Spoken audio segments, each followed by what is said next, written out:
عثمانیہ ادارہ ہر آنکھ کا تارا۔ السلام علیکم ورحمۃ اللہ۔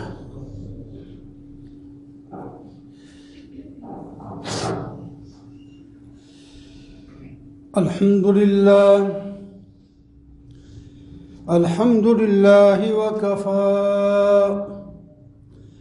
والصلاة والسلام على سید الرسل وخاتم الانبیاء،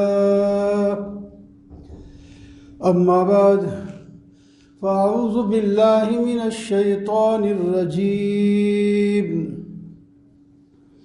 بسم اللہ الرحمن الرحیم، والذین یبیتون لربهم سجدا وقیاما، صدق اللہ مولانا العظیم۔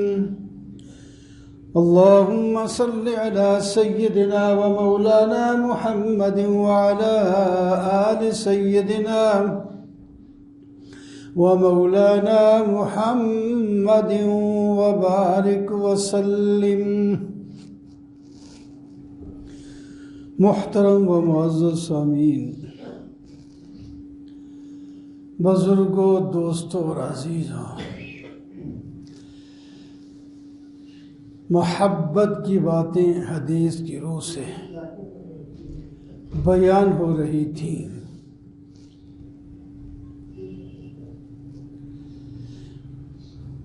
حدیث پاک میں آتا ہے اللہ تعالی 3 شخصوں سے بہت محبت کرتے ہیں۔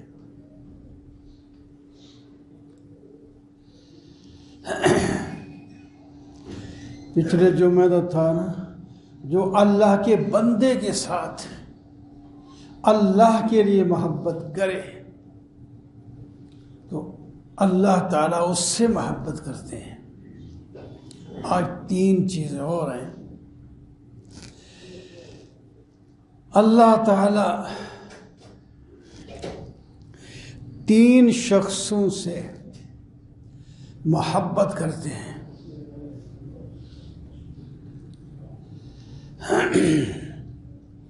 پہلا شخص وہ ہے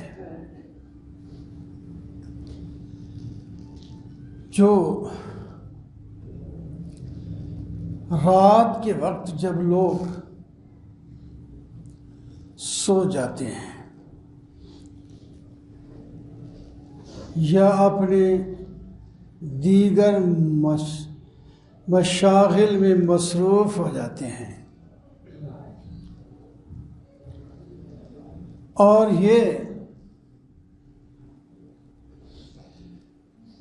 وضو کر کے پاک صاف ہو کر مصلی بچھا کر اللہ کی عبادت میں لگ جاتا ہے۔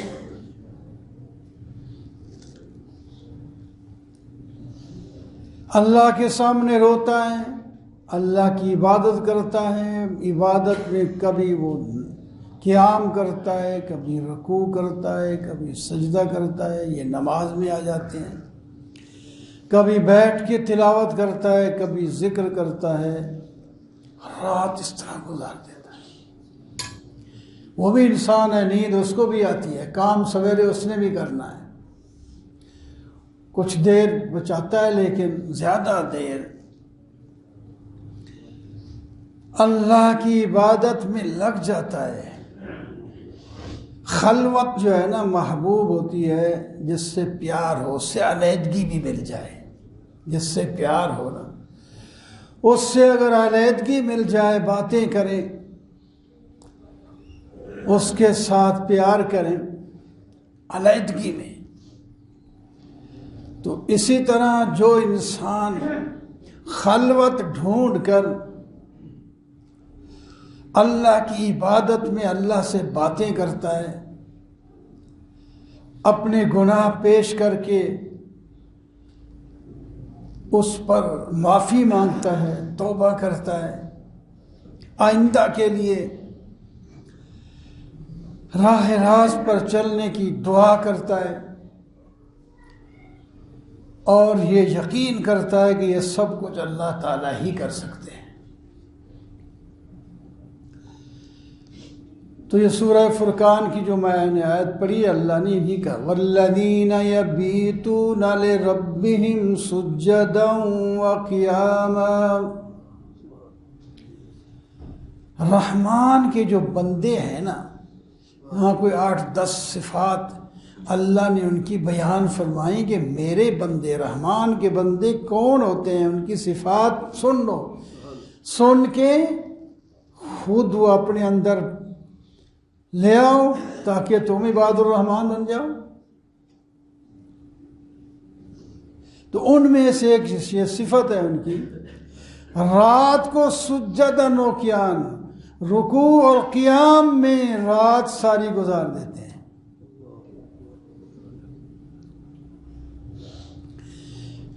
اور سورہ الف لام میم السجدہ میں آتا ہے تتجافى جنوبهم عن المضاجع يدعون ربهم خوفا وطمعا، ان کے پہلو بستر سے جدا ہوتے ہیں اور کیا کرتے ہیں، یدعون ربهم، اپنے رب کو پکارتے ہیں، خوف میں اور طمع میں۔ خوف بھی اللہ کا ہے اور طمع بھی اللہ سے ہے۔ یہ چیز اپنے انسان اپنے اندر پیدا کرے۔ پوری قدرت ہے اللہ کو اور پوری شفقت ہے اللہ کو اپنے بندوں سے۔ یہ ساری شفقت کے مظاہر ہیں۔ گناہ ہم کرتے ہیں پھر بھی پکڑ نہیں ہوتی، یہ شفقت نہ ہو تو ساتھ ہی پکڑے جائیں۔ اللہ اکبر۔ تو خوفا و طمعا، خوف اور طمع میں اللہ سے ڈرتے ہوئے اور اللہ سے امید رکھتے ہوئے اپنے پہلو بستر سے الگ کر کے مصلی پہ کھڑے ہو کر اللہ کے سے مانگتے رہتے ہیں۔ سورہ زاریات میں اللہ تعالیٰ نے فرمایا ان المتقین فی جنات وعیون، متقین باغوں میں ہوں گے، چشموں میں ہوں گے، جنت میں۔ آخذین ما آتاہم ربہم، وہ لے رہے ہوں گے جو اللہ دے رہے ہوں گے ان کو۔ اب انہوں نے لینا ہے، دنیا میں جو کچھ کرنا تھا وہ کر گئے، اب تو لینا ہی لینا ہے۔ انہم کانوا قبل ذلک محسنین، یہ لوگ اس سے پہلے یعنی دنیا میں نیک بن کر رہے تھے۔ کانوا قلیلا من اللیل ما یہجعون، یہ لوگ رات کو کم سوتے تھے، اللہ کی عبادت میں رات گزار دیتے تھے۔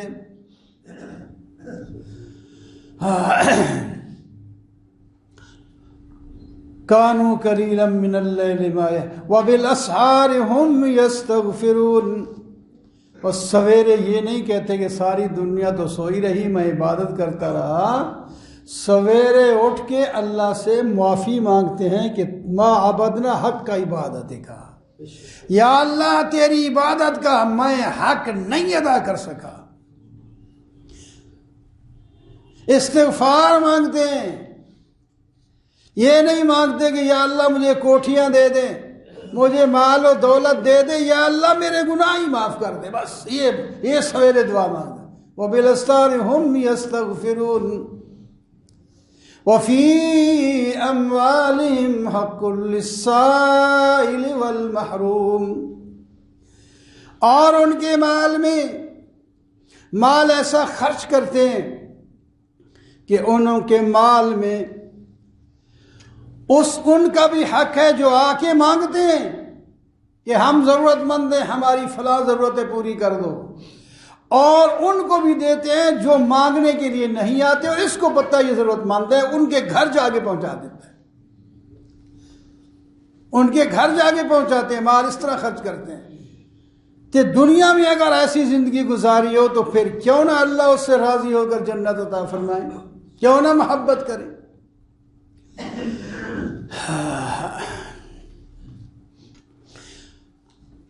والذین یقولون ربنا اصرف عنا عذاب جہنم ان عذابها کان غراما۔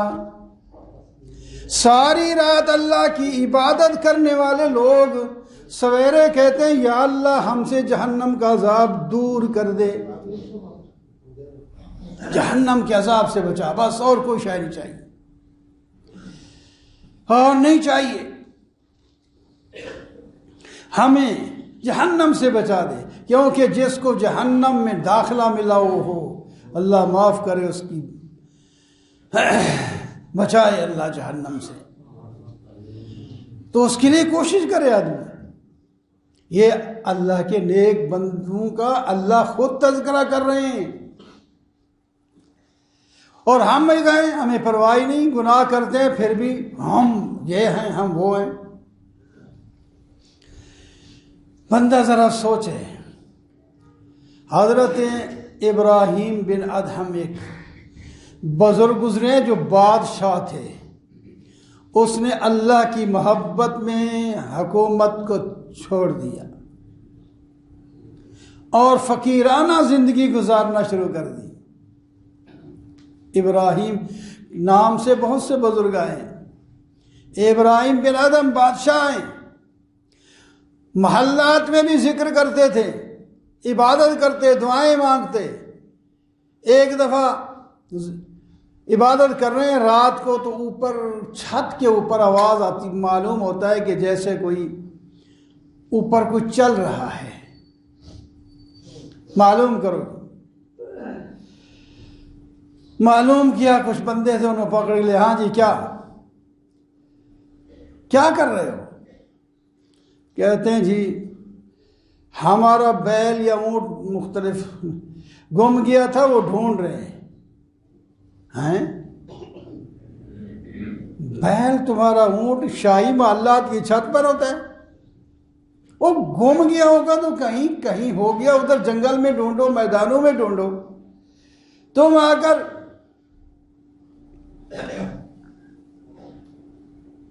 شاہی محل کی چھت کے اوپر ڈھونڈ رہے ہو، یہاں مل جائے گا۔ اصل تو سبق دینا تھا۔ انہوں نے کہا اللہ تعالیٰ دستگیری بھی کرتے ہیں نا، فرشتے تھے وہ فرشتے، وہ اس کو سبق دینے کے لیے آئے تھے۔ کہنے لگے جیسے آپ کو شاہی محل میں اللہ مل جائے گا، ہمیں شاہی محل میں بیل بھی مل جائیں گے۔ کہ اچھا، ایک بات کی ہو گئے، اس نے اسی وقت بادشاہی چھوڑی اور جنگل میں جائے، وہاں ذکر کرتے۔ بہرحال اس کو ان کا لمبا تو بات ان سے کسی نے کہا ایک گناہ گار نے کہ صاحب کہ گناہ بھی کروں عذاب سے بھی بچوں، مجھے کوئی ایسا طریقہ بتا دیجیے، ایسا طریقہ مجھے بتائیں، گناہ ہی کرتا رہوں، گناہ کی لذتیں بھی حاصل کروں اور پکڑ بھی نہ ہو، سزا بھی نہ ہو۔ اور ہم سے کوئی کہے تو ہم تو اس کو پتہ نہیں کیا لتاڑیں گے، یہ کیسی باتیں کر رہا ہے۔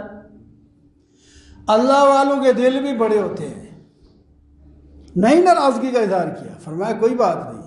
تو انہوں نے فرمایا ہاں ایک کام کر لے، تو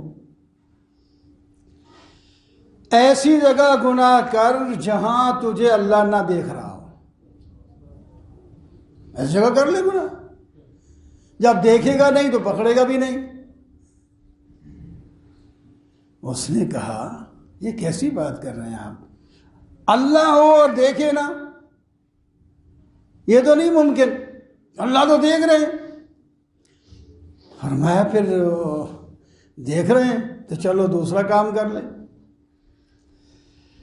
کھانا اور پینا بند کر دیں، نہ کھانا کھا نہ کوئی شے پی، اور گناہ مزے سے کر. جب کوئی پوچھے اللہ تعالیٰ کی طرف سے تو جواب دے دینا صاحب نہ میں تیرا کھاتا تھا نہ پیتا تھا، اس واسطے اپنی مرضی سے گناہ کرتا تھا. حضور نے کہا حضرت یہ کیسی باتیں کر رہے ہیں، کھانے پینے کے بغیر کیسے ہو سکتا ہے؟ کھانے پینے کے بغیر زندگی کیسے چل سکتی ہے؟ زندہ کیسے رہ سکتا ہے؟ صبح کھاؤ شام تک بڑی مشکل ہوتی ہے کہ شام کو کھانا ملے گا تو میں پھر کوئی کھاؤں ہی نہ. تو آگے ابھی بات جاری ہے انشاءاللہ.